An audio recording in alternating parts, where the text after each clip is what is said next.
বাঙালি আড্ডায় চায়ের কাপে তুফান তুলতে সিদ্ধহস্ত, কিন্তু ডিব্রুগড়ের কাছে নাম না জানা নির্জন ডুমডুমা চা বাগানে দুজন সাধারণ মানুষ চায়ের কাপে শুধু তাদের মগজাস্ত্র শান দিয়ে যা আবিষ্কার করেছিলেন, তাতে আজও প্রাণ বাঁচে লক্ষ কোটি বিদেশি মানুষের।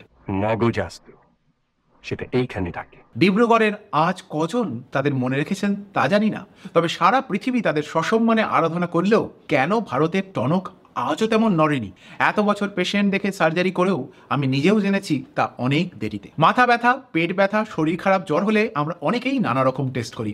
এই টেস্টগুলোকে বলা হয় ডায়াগনস্টিক টেস্ট। এর বাইরেও একটা বিশাল জগৎ রয়েছে যেখানে সম্পূর্ণ সুস্থ মানুষের টেস্ট করা হয়, তার নামই screening test. Let's face it, কোনো সিমটম না থাকলেই আমরা নিজেদের সুস্থ মনে করি, অথচ বিজ্ঞানীরা বলেন যেভাবে সুস্থ মানুষের ওপর করা এই স্ক্রিনিং টেস্ট এত লক্ষ কোটি মানুষের জীবন বাঁচাতে পারে তা সত্যিই ঈর্ষণীয়।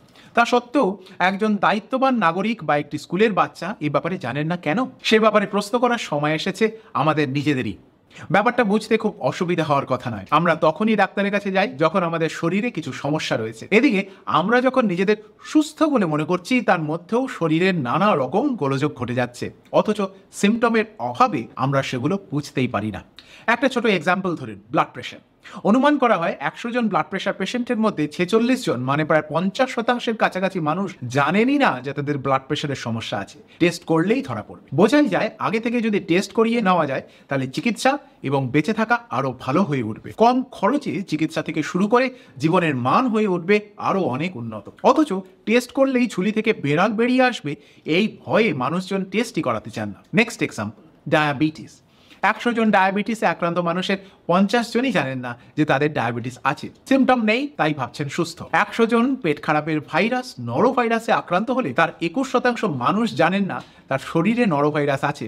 হ্যাঁ, পেট খারাপের ভাইরাস হলেও সে লুকিয়ে বসে থাকছে, শরীরকে কাবু করে দিচ্ছে, বন্ধুর শরীরে ছড়িয়ে দিচ্ছে নরোভাইরাস। পেট খারাপ না হয় কদিনে ঠিক হয়ে যাবে। ব্লাড প্রেশার, ডায়াবেটিসেরও নানা রকম না হয় ওষুধ আছে, কিন্তু এইচপিভি ইনফেকশন, প্রতি 4 জনের মধ্যে 3 জন সুস্থ মানুষের শরীরে হিউম্যান প্যাপিলোমা ভাইরাস বা এইচপিভি থাকে, সম্পূর্ণ উপসর্গহীনভাবে। তাই যতদিন না মহিলাদের ইউট্রাসের মুখ বা সার্ভিক্স বা গলায় ক্যান্সার তৈরি করে এইচপিভি যথেষ্ট সিমটম না দিচ্ছে, ততদিন পর্যন্ত মানে 5 থেকে 15 বছর সেই ভাইরাস থেকে যাচ্ছে নীরবে, আর আমরা হারাচ্ছি চিকিৎসার সুযোগ। আর এই আপাত সুস্থ মহিলাদের মনেও আসে না যে তাদের এইচপিভি থাকতে পারে, অথচ এইচপিভি ধরার টেস্ট, সার্ভিক্স ক্যান্সারকে হারিয়ে দেওয়ার স্ক্রিনিং টেস্ট আবিষ্কার হয়েছে বেশ কয়েক দশক আগে। অথচ প্রতি ঘন্টায় শুধু ভারতবর্ষেই আমরা হারাচ্ছি 8 জন মহিলাকে, শুধুমাত্র সচেতনতার অভাবে। যেদিন শরীর খারাপ সেদিন ডায়াগনস্টিক টেস্ট, আর যেদিন শরীর ভালো তখন ভালো থাকার সময়ই তো মেনটেন্যান্স। সেই সময় 3 বছর অন্তর করিয়ে নিতে হবে এই ধরনের স্ক্রিনিং টেস্ট। না, বিজ্ঞানেরও জানা ছিল না কিভাবে এই ধরনের স্ক্রিনিং টেস্ট চলতে পারে। ছোটবেলা থেকেই স্বাস্থ্যবিজ্ঞান দেখেছে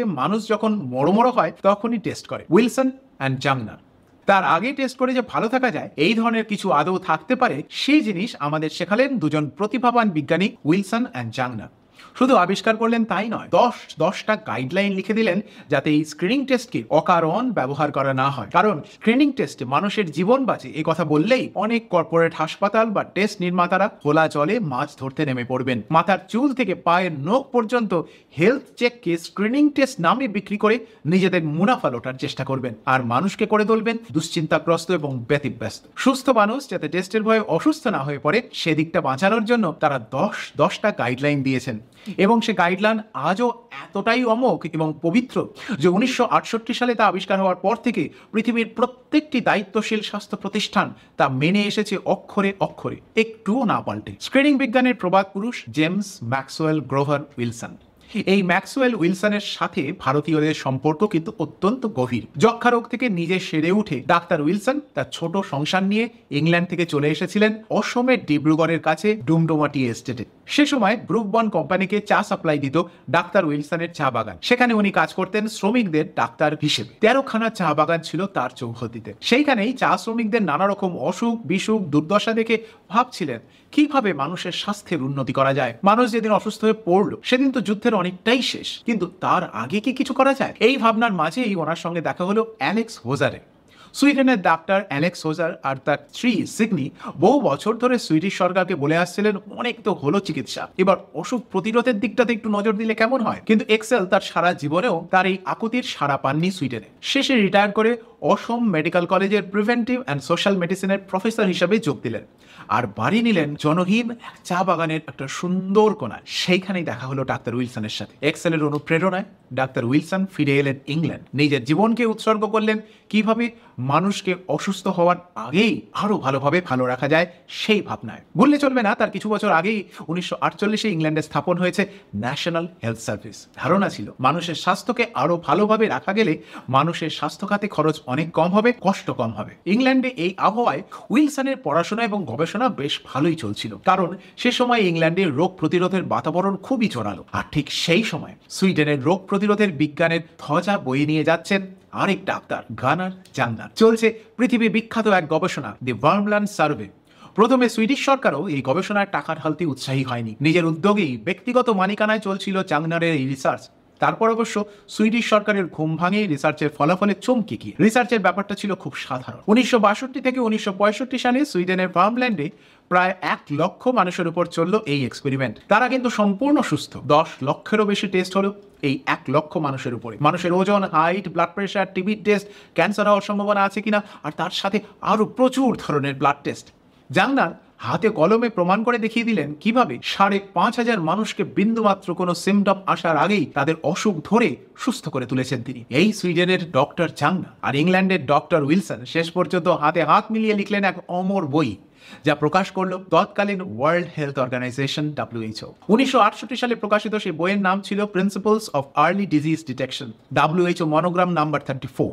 তারপরে এই গবেষণাপত্রকে একটু সাজিয়ে গুছিয়ে নিয়ে তৈরি হলো principles and practice of screening for disease, যে বই পরের 47 বছর ধরে আজও মানুষকে বাতলে দিচ্ছে ভালো থাকার ঠিকানা। কিন্তু আমরা তো মানুষ, টনক নড়েছে কি আমাদের? নতুন আবিষ্কার হওয়া কোনো অত্যাধুনিক প্লেনের ইঞ্জিন দেখে আমরা যতটা না আকৃষ্ট হই, তার সিকি ভাগও দেখা যায় না শরীর ভালো রাখার প্রচেষ্টায়। পৃথিবী আজ মহাকাশে পৌঁছেছে, তবুও তার কটা স্কুলে পড়ানো হয় এই স্ক্রিনিং টেস্ট? যে টেস্ট বিজ্ঞানের অহংকার। স্ক্রিনিং টেস্ট কিভাবে জীবন বাঁচায়? কিভাবে স্ক্রিনিং টেস্ট মানুষের সত্যি সত্যি জীবন বাঁচাতে পারে আরো ভালোভাবে? কিরকম? 25 বছরের পর থেকে প্রতি 3 বছর অন্তর প্যাপ স্মিয়ার, যে নীরবে লুকিয়ে থাকা মহিলাদের সার্ভাইকাল ক্যান্সারকে পরাস্ত করতে পারে ক্যান্সার শুরু হওয়ার অনেকটা আগেই।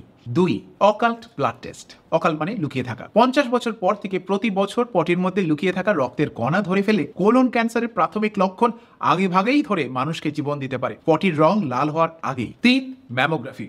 ব্রেস্ট ক্যান্সারের জন্য বছর 50 বয়স থেকে প্রতি 2 থেকে 3 বছর অন্তর ব্রেস্ট চেক করিয়ে ম্যামোগ্রাফি করে সুস্থ থাকার কথা মনে থাকে কজনের? WHO প্রমাণ করে দিয়েছে এই ধরনের খুব সামান্য খরচের কিছু টেস্ট নিয়মিত করলে আখেরে মানুষের ভালো থাকার সম্ভাবনা অনেকটা বেড়ে যায়। স্ক্রিনিং টেস্টে অসুখের সম্ভাবনা দেখলেই চিকিৎসা করে সারিয়ে ফেলা যায় কম খরচে। এক সময় মানুষের গড় আয়ু ছিল 23 থেকে 25, আর এখন তা কিছু কিছু দেশে 85 ছুঁই। ভ্যাকসিন, স্ক্রিনিং টেস্ট আর ভালো জীবনযাত্রা, আর সব থেকে বড় কথা মানুষের টনক নড়া, এর উপরেই দাঁড়িয়ে আছে আমাদের ভালো ভবিষ্যৎ। কিছু স্ক্রিনিং টেস্ট আমাদের ঘাড়ে চাপিয়ে দেওয়া হয়, কিছু বোঝার আগেই সেগুলো হয়ে যায়। আজকাল প্রতিটি শিশুর জন্মের পর বেশ কিছু স্ক্রিনিং টেস্ট করা হয়। হিপ জয়েন্ট, আঙ্গুল, পটি শিশুর রাস্তা পরীক্ষা এবং তার সাথে প্রায় 6টি গুরুত্বপূর্ণ ব্লাড টেস্ট করে নানা ধরনের অসুখ আগে থেকেই ধরা পড়ে। তবু কেন হয় না স্ক্রিনিং? অথচ সেই শিশু যখন বড় হয়ে সচেতন নাগরিক হয় তখন সে জানতেও পারে না স্ক্রিনিং টেস্ট কি। সময় এসেছে বিজ্ঞানের গর্ব এই টেস্টগুলোকে নিয়ে ভাবার এবং নিজেকে ও সমাজকে ভালো রাখার। স্ক্রিনিং টেস্ট যদি এতই জীবন বাঁচাতে পারে তাহলে করে ফেললেই হয়, খরচও বেশি নয়, জীবনও বাঁচে। ব্যাপারটা কি এতই সোজা? তাহলে তো হয়েই যেত। যখন ঠক ঠক করে কাঁপতে কাঁপতে জ্বর আসছে, প্রচন্ড ব্যথা হচ্ছে, তখন টেস্ট করাতে সবাই রাজি, কিন্তু সুস্থ শরীরে টেস্ট করাতে চায় না রোগী, করতে চায় না দেশও। স্ক্রিনিং টেস্টে অগ্রণী হয়ে আসার কথা দেশে সরকারের। সব থেকে বড় ব্যাপার হলো স্ক্রিনিং টেস্ট করলে দেশের মানুষের স্বাস্থ্য ভালো থাকবে। তবুও কেন হয় না স্ক্রিনিং? খুঁজেছি কারণ। 1, স্ক্রিনিং টেস্ট এগিয়ে নিয়ে যেতে চাই একজন কার্যকরী লিডারের। শুধু তাই নয়, তার সাথে দরকার একটি সুনির্দিষ্ট পথ নির্দেশ, যেখানে পুরো স্বাস্থ্য ব্যবস্থা তার সাথে তালে তাল মিলিয়ে কাজ করবে। 2, চাই দক্ষ স্বাস্থ্যকর্মী যারা এই ধরনের স্ক্রিনিং টেস্টগুলো করবেন মাঠে ঘাটে। ভারতবর্ষে 146 কোটি মানুষের মধ্যে দক্ষ কর্মীর অভাব থাকার কোনো কথা নয়। বাস্তবে ভারতের শিক্ষিত ডাক্তার, নার্স এবং হেলথ টেকনিশিয়ানরা বিদেশে গিয়ে স্ক্রিনিং এর ধ্বজা এগিয়ে নিয়ে যাচ্ছেন এবং সে দেশের মানুষের স্বাস্থ্য ভালো করছেন। কিন্তু দেশে তারা কোথায়? রীতিমতো দূরবীন দিয়ে দেখতে হয় এই ধরনের মানুষদের। 3, এর সাথে চাই যথেষ্ট নিরপেক্ষ তথ্য যা সারা দেশে ছড়িয়ে দেবে খবরের কাগজ, টিভি, রেডিও সবাই, যেখানে প্রতিটি মুহূর্ত নিউজ চ্যানেল এবং প্রতিটি ইঞ্চি খবরের কাগজের জন্য স্পন্সরশিপ জোগাড়ের তাড়নায় ব্যস্ত সবাই, যেখানে মিডিয়া শিল্পের প্রত্যেকটি মানুষের মাস মাইনে নির্ভর করে স্পন্সরশিপ টাকার উপরে। সেখানে কি আদৌ সম্ভব স্পন্সরহীন স্ক্রিনিং টেস্টের তথ্য মানুষের কাছে পৌঁছে দেওয়া? 4, সর্বোপরি দরকার ফান্ডিং। ট্যাক্সের টাকা থেকেই আসতে হবে এই ফান্ডিং। সরকারের মাধ্যমে স্ক্রিনিং টেস্টের টাকা সামান্য, তবু তা দেওয়ার মতো আদর্শ দেশ এবং আদর্শ নাগরিক তৈরি হওয়া সম্ভব নয়। কটা দেশের সরকার নিয়মিত এই ফান্ডিং দেওয়ার জন্য জনসাধারণের কাছে প্রতিশ্রুতিবদ্ধ হতে পারবেন, সেটা সময়ের অপেক্ষা। 5, স্ক্রিনিং টেস্টে যে সমস্ত অসুস্থ মানুষ চোখে পড়বে তাদের চিকিৎসা কিভাবে হবে, এই ব্যাপারটা খরচ সাপেক্ষ। বোধ করি এই 5 নম্বরের গেরোতে আটকে আমাদের দেশের স্ক্রিনিং। কেন স্ক্রিনিং সবাই করে না, মেলে না উত্তর। তাহলে উপায়?